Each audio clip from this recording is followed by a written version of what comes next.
Well, Field and Rural Life magazine here, and we're at Filberts Bees, and it's very, very fascinating. Now, Mark and I have been talking earlier on this morning. Now, good morning, Mark. How are you? Hi there, good, thanks. Good. Now, just explain a little bit about the Dorset honey.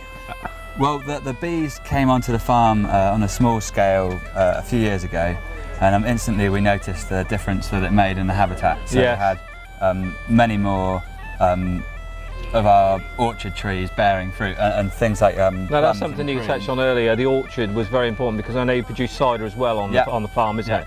Yes. Yeah, so it completes another cycle basically. We have the bees which make honey and obviously pollinate our crops, which then the crops go into making the cider and top fruit as well. Yes. But once you start making honey, it's hard to stop. So we went from the bees being a sideline on the orchard, kind of Yes. a supporting role, Yes. to taking a starring role more. Taking a starring So role. what we do then is we take a certain area of an arable organic rotation. Yes. And we use the bees in there to improve the fertility of the soil. So we plant things like Phacelia, Oh, yes. the sandfoin down there, which is the pink Yes.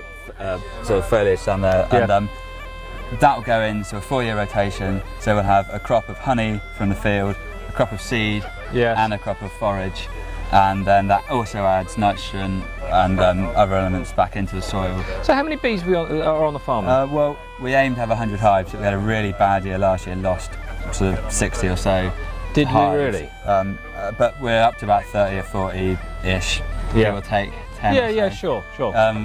Hive-wise, at the moment, yeah, that's where we're looking to we're looking to always increase the bees, but it's difficult with the weather and Yeah, sure. various sort of other things that crop up, disease, and we had a few hives stolen this year, but it's all like a standard farming practice, really, you know. Yeah. Well, very interesting talking with Mark this morning. Now, Field and Rural Life magazine will be receiving 1 or 2 more editorial pieces in reference the bees. And I have to say, more importantly from my side, I do like the idea of meeting up with the cider and working very closely with you folks. So thanks very much indeed for your time. We'll look forward to seeing you soon. You guys. Thank you. Take care.